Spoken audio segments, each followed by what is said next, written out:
Yep. So we went from the NX-Tremes, kept listening to those, and then we moved into the NX-Oticas, which are the speakers that I have. But there are some differences in the components in Danny's NX-Oticas and mine. Yep. Mine have superior caps than what you have. Yeah, this one had the bass level crossover in it.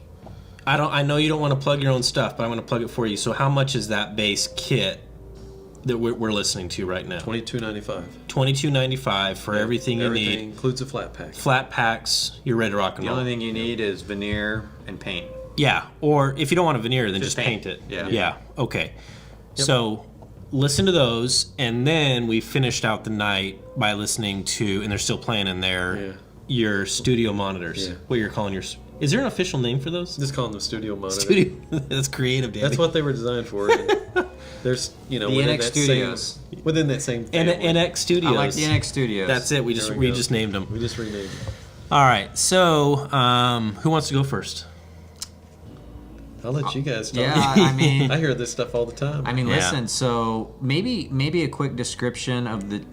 So I'll say this: there was a definite difference between the Extreme and the Otica right off the bat for me in terms of clarity and detail. Okay. Now, it's not to say that the Otica was lacking In detail. clarity. Okay. It's just that the Extreme had that extra level of detail. And so I was sitting there thinking, like, why?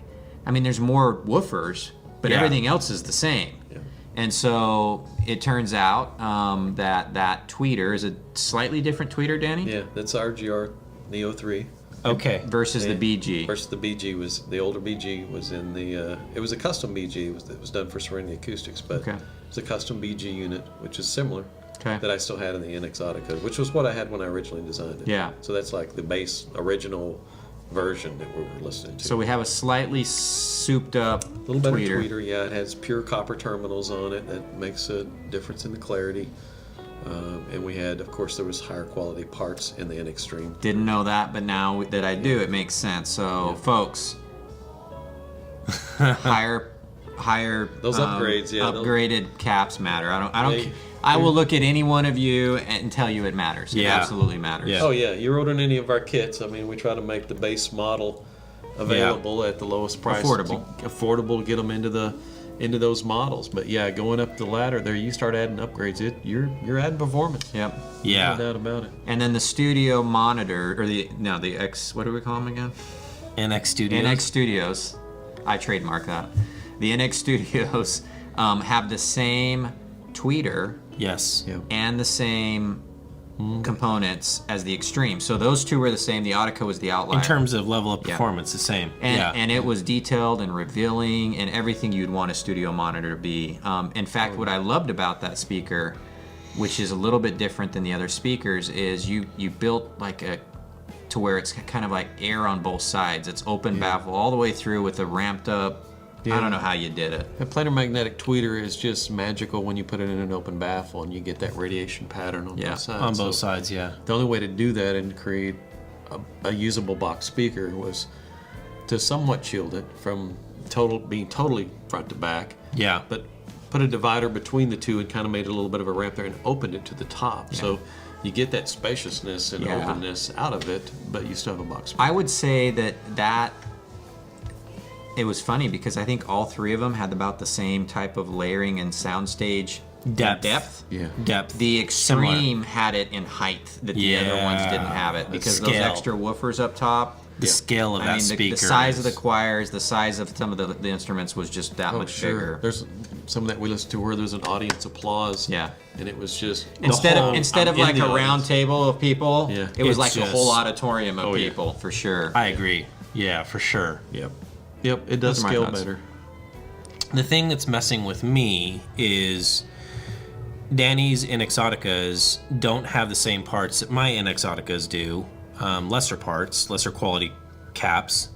And I'm convinced that his... I'm so mad at you. I don't think it's the speakers. No, I don't think it is. That's where I'm going with this is there is still a clarity difference that I'm hearing in Danny's overall rig than what I'm hearing with my NX-Oticas in my rig, which is really blowing my mind. And like Danny and I were just sitting there just chatting as we were listening. I was like, I'm actually missing out on some stuff. Yeah. Like clearly in the upper registries specifically, I'm missing out on some clarity and some detail. What do you think? What are some of your theories as to why? Well, the amplification, the preamp, the digital front end that we're using is... I think he's onto something with getting all that stuff off the grid, but the Leo does have ultra caps, so it is off the grid, but there's got to be other stuff at play. And listen, I brought it up. This room is not as treated as yours. Yours is a lot of absorption panels. That is correct, yes. So it's possible that changes reverberation and reflection, though, but not what he's hearing directly from the speaker. Sure, that's true. That's true. Yeah, no, I'm telling you, and that's messing with me. So there's that. And then one thing we didn't talk about in the last roundtable discussion was, when if we're talking about just depth and then width, man, these speakers are like spreading their wings, and it's just like crazy to hear just not even just like the width and the depth, but the layering in between different instruments, different vocals. There's a clear start and stop to one to the other. And in between it, there's nothing. It's like black. And then, so it's easier to figure out placement of everything within the stage. So it's not about just, it's really wide and it's really deep. There's actually starting and stopping of the instruments, which is crazy. Of course, and the rig is set up to where it's allowing us to hear those things for one. Yeah. So it's the tool that I use to listen for those things and being able to hear them. Then it allows me to do the things that make those differences. Like the caps are faster, they're cleaner, they're letting go of that signal. They're not holding it, they're not smearing it. We're also got a tweeter that's in a waveguide that's moved back 1.5 inches in depth, so we're physically aligned with the voice coil of the woofer. The woofer, everything's in phase, and everything is arriving in time. So it's all those little things helping to make things come to you in order, in time, where they're supposed to be, and they're creating that three-dimensional field that we're hearing. Two other impressions that came to mind. One, and we all kind of agreed on this, these speakers share the same DNA, same drivers. For the most part. There's some slight differences, and the tonality of the speakers all sound very similar. The only exception is the what the heck are they? X Studios. You X named Studios. them. I named them. I know. That's getting late.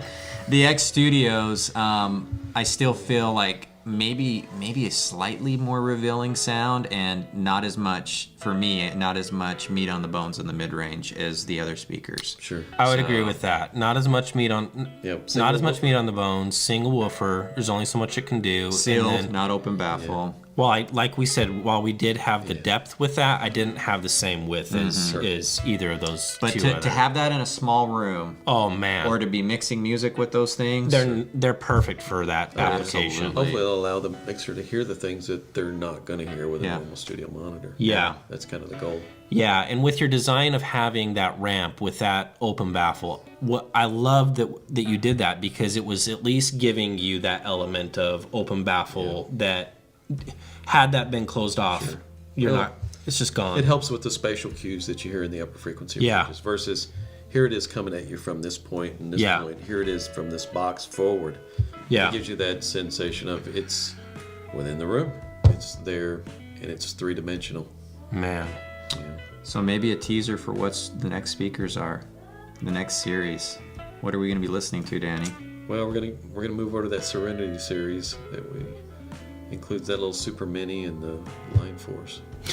We'll save those for tomorrow. And then we also have a new test we're gonna do. Yeah, we're gonna do some comparison. We're gonna listen to a pair of speakers that has two networks that are exactly the same. Danny? What's the point of listening to a speaker with the same network? To see if there's a difference between the clarity and the detail and the between the imaging, components. Between the components, because the values are all the same. And we'll be able to switch from one, which is one. So you copied the schematic of the speaker, same components, just higher quality. I even measured and tested the values to make sure the So it values measures the same. were exactly the same. Oh yeah, of each, right? Yeah. Yeah, I And measured each you one. measured frequency response exactly the same. Yeah, measures the same. We're gonna look at the frequency response. We're gonna see that they both measure the same, and then we're gonna listen to them and see do they sound the same. And you And- brought a couple mics. Yep. We're gonna do some sound clips. We're gonna measure it. We're gonna. Yeah. Yeah, he's Oh gonna yeah. We're record gonna it. do some sound clips. He's gonna record it and see if it. Yeah. See if you guys Sounds can the hear same. the difference. Pop so, the popcorn, guys. Yeah. So awesome. Cool. More stuff coming. More stuff coming. Thank you guys. We'll be back. So this is just processing all the audio. So how do you tell it when to stop? Oh, I go up and press that red button.